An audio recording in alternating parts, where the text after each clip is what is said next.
Ser astrónomo es una de las profesiones más completas que yo puedo imaginar.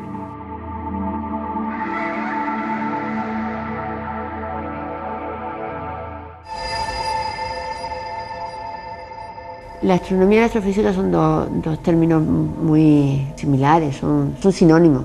Lo que sí es distinto es la astrología, eso no es ninguna de estas dos cosas que estamos hablando. Pero yéndonos a los términos que se refieren a la ciencia que estudia el universo, astronomía y astrofísica son sinónimos, lo que pasa es que tienen históricamente una génesis distinta. Los astrónomos eran los que inicialmente hacían cartas del cielo, estudiaban posición de las estrellas, todo ese tipo de cosas, y después cuando se incorporó el estudio desde el punto de vista de la física de esos objetos, pues se pasó a llamar astrofísica.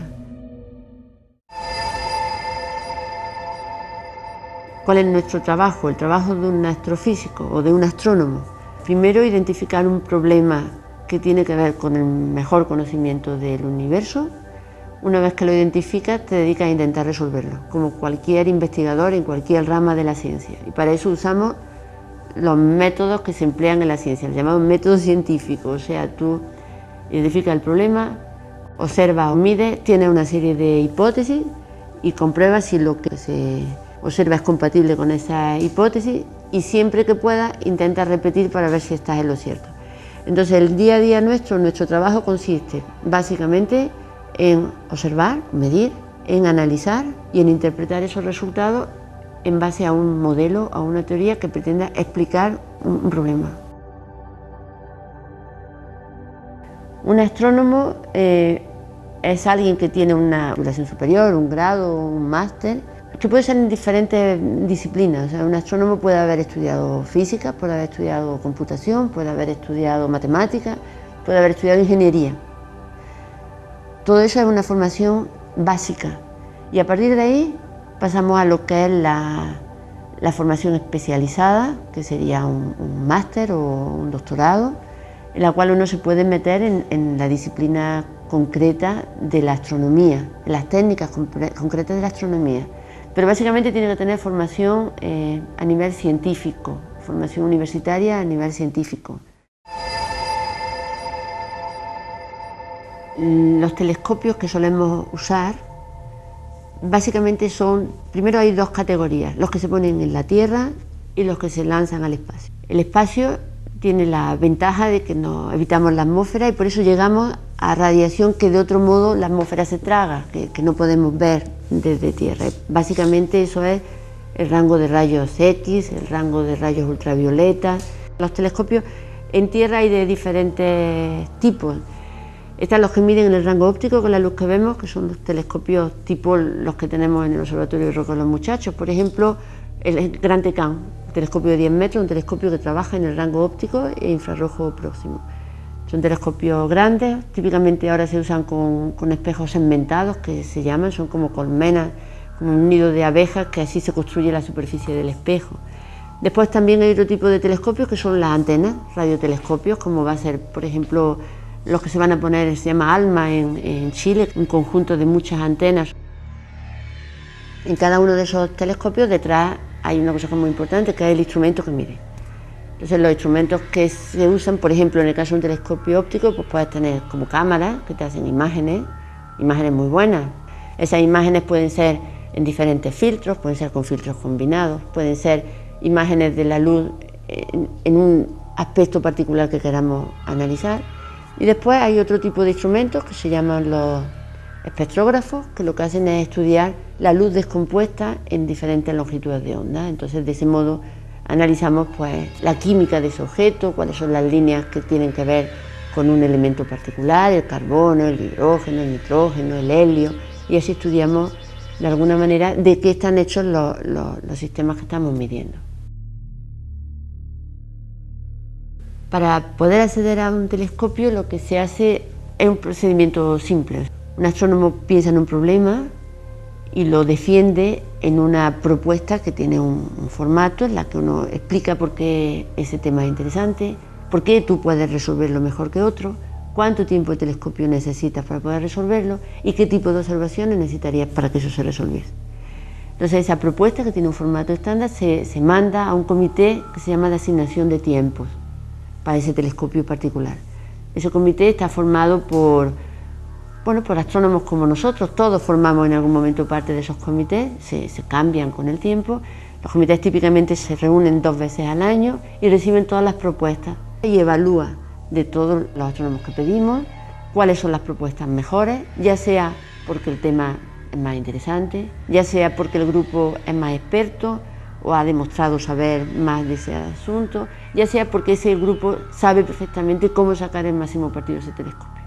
Entonces, en base a eso se priorizan las propuestas y se empiezan a repartir las noches que se piden. Las noches no son infinitas, típicamente cada comité tiene 6 meses para repartir tiempo y un número de noches disponibles y se van dando en función de la calidad de las propuestas.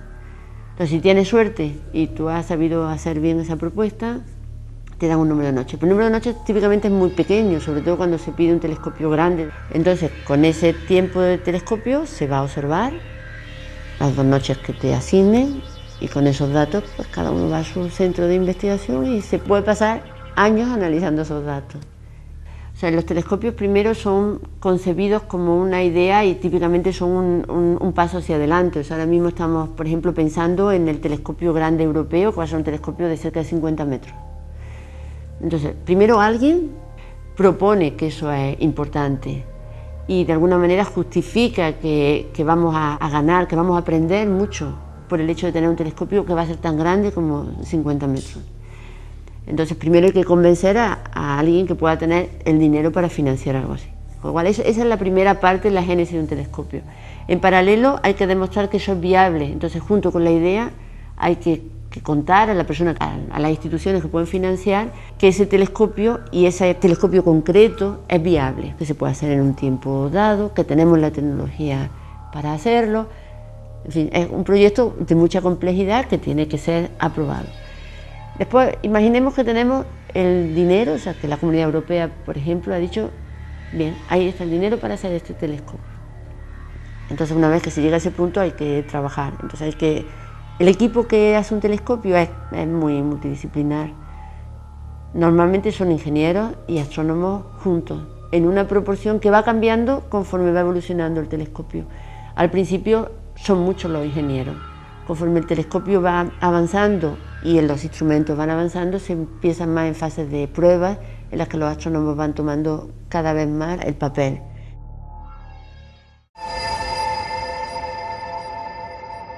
Los observatorios, sobre todo ahora que los telescopios son tecnológicamente muy sofisticados, tienen que estar muy bien caracterizados. Entonces, hace años los sitios se elegían pues un poco por intuición, pero por una intuición fundada. O sea, se buscaba un sitio en el que lloviese poco, que el viento fuese moderado, que en principio fuese relativamente accesible. Por ejemplo, no puede ser un sitio con árboles, porque si hay árboles llueve mucho. Eso era antes. Pero ahora yo creo que estamos en un momento mucho más, digamos, sofisticado. Y los sitios, ya tenemos sitios muy buenos que han sido elegidos y que son probadamente buenos durante mucho tiempo. Entonces ahora mismo no estamos ya eligiendo el sitio, ahora mismo lo que estamos, en este caso particular, es en una situación ya más sofisticada. Lo que estamos haciendo es caracterizar el sitio para saber todos los parámetros necesarios para diseñar nuevos telescopios de futuro. Si tuviéramos que elegir un sitio ahora mismo a ciegas, sin saber, sin tener ningún conocimiento a priori, pues hay una serie de parámetros que son turbulencia, nubosidad, pluviometría, hora, tiempo útil, el contenido de vapor de agua, hay un listado. Y bueno, si yo tuviera que elegir un sitio ahora mismo, me iría a una base de datos meteorológica, una base de datos de análisis global y se pondría los puntos en el mapa, ¿no? O sea, los grandes telescopios son muy caros. Una noche de gran telescopio es muy caro, entonces uno no puede ir a ver si el tiempo es bueno o es malo, entonces hace falta predecir que el tiempo va a ser muy bueno, predecir cómo de bueno va a ser, cómo va a ser la calidad de la atmósfera, y de ese modo se meten los mejores proyectos en el mejor momento. De hecho, la astronomía terrestre cada vez va a ser más parecida a la que se hace con satélites, o sea, se va a hacer un diagnóstico del tiempo, un diagnóstico de la evolución del tiempo, de las condiciones, y en ese momento se mete el mejor instrumento y la mejor propuesta.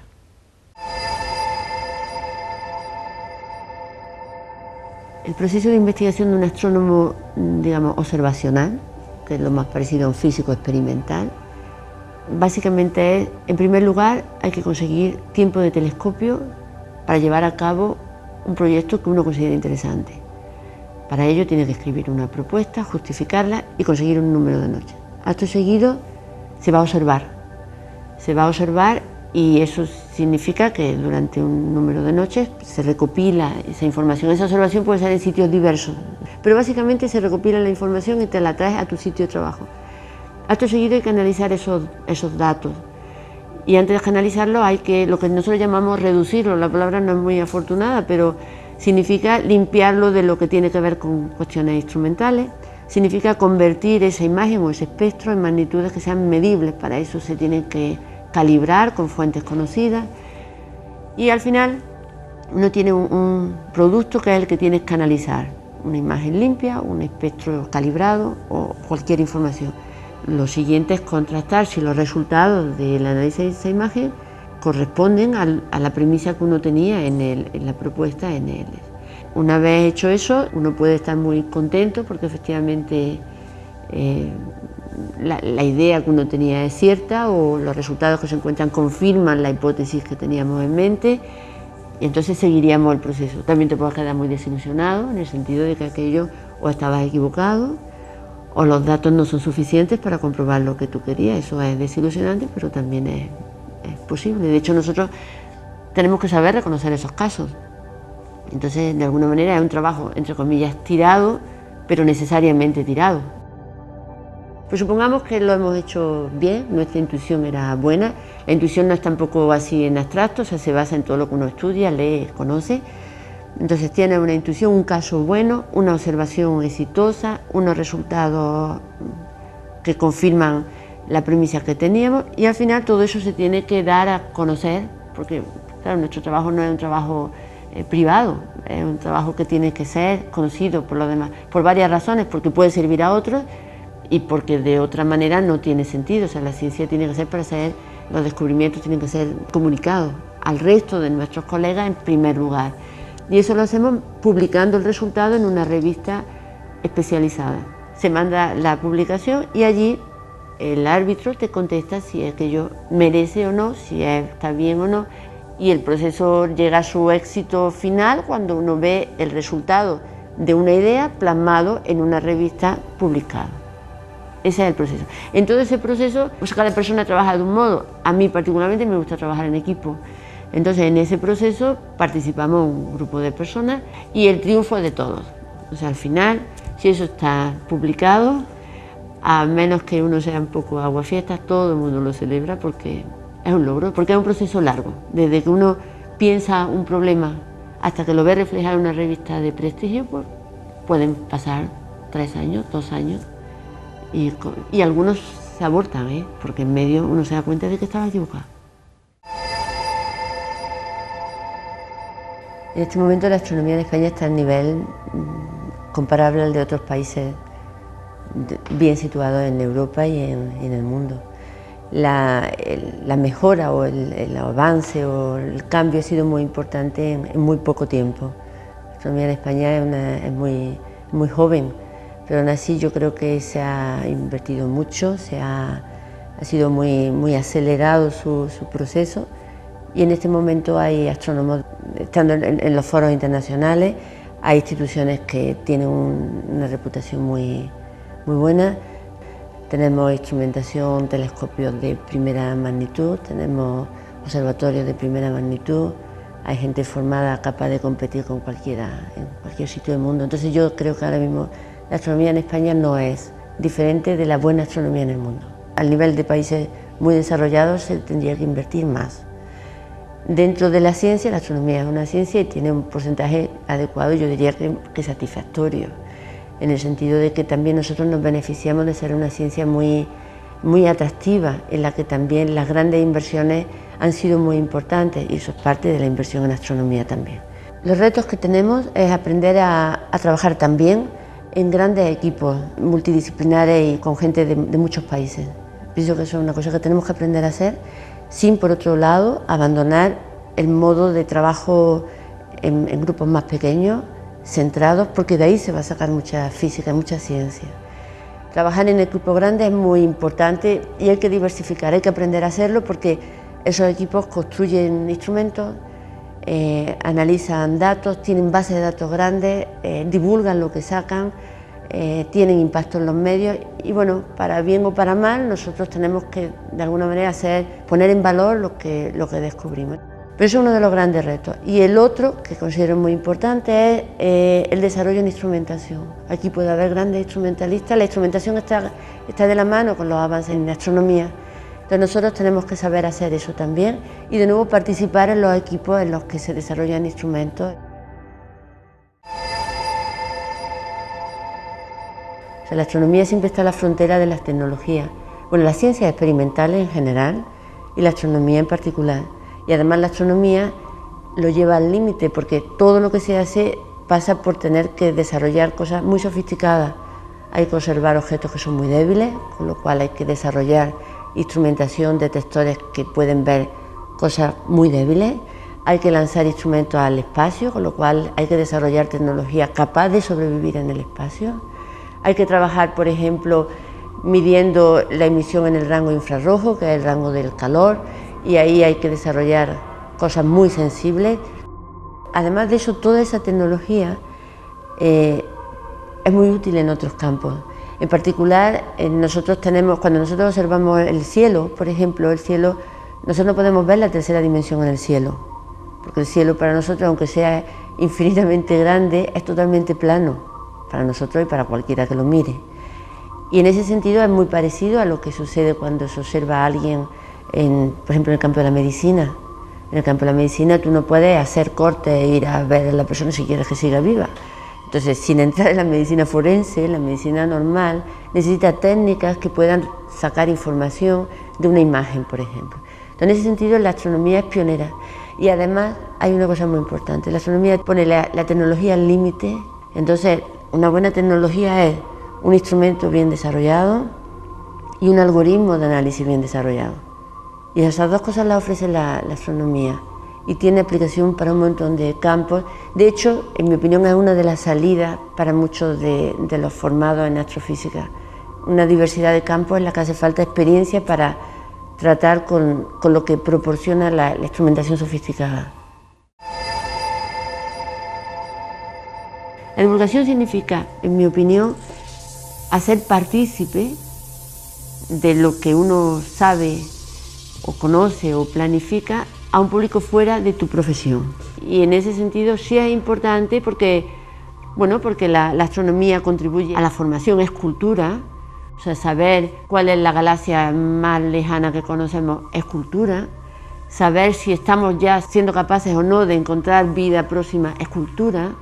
Entonces, en ese sentido, para mí, la astronomía, la ciencia en general, todas las disciplinas en general tienen de alguna manera una misión que además es bonita, ¿no? De entresacar qué debe ser transmitido como cultura a la sociedad. Además de eso, pues bueno, la astronomía tiene una componente que también tenemos que aprovechar, que es de entusiasmo. Es una disciplina que se presta a charlas, a conferencias, es un modo, por ejemplo, de enganchar a gente más joven en la ciencia. Tiene muchas facetas, entonces seguro que a alguien le puede interesar, o por la belleza de las imágenes, o por lo sofisticado de la tecnología, o por lo ambicioso de la magnitud de los proyectos que se plantean, o por el detalle de la física que se conoce. Tiene tantas vertientes que creo que es una disciplina, la astronomía, que debe ser utilizada para entusiasmar a la gente hacia la ciencia. Eso también es divulgación. Los astrónomos aficionados, yo creo que son los que mantienen el romanticismo de nuestra profesión, porque el asunto es que muchos de los astrónomos profesionales, yo en particular, yo no he sido astrónomo aficionado. A mí el cielo me encanta, como le gusta a cualquiera, pero es como si estuviera muy separado de mi profesión. Tiene la parte estética y después mi profesión es el estudio de esos objetos, dejando eso de lado. Sin embargo, yo creo que los astrónomos aficionados combinan esas cosas. Profesionalmente no están dedicados a la astronomía, conocen el cielo en muchos casos mucho mejor que un astrónomo profesional y sobre todo tienen un entusiasmo, una dedicación que es muy buena. Entonces pueden ser una interfase muy buena, por ejemplo, para la divulgación. Además de eso, sé que en muchos casos los astrónomos profesionales hay asociaciones que son casi profesionales, ¿no? O sea, son amateurs, pero son casi profesionales. Colaboran con astrónomos profesionales en observaciones que son o muy laboriosas o muy largas en tiempo, que no necesitan grandes telescopios, sino que son más de seguimiento. Pero en general, yo creo que son gente que mantienen el romanticismo de la astronomía.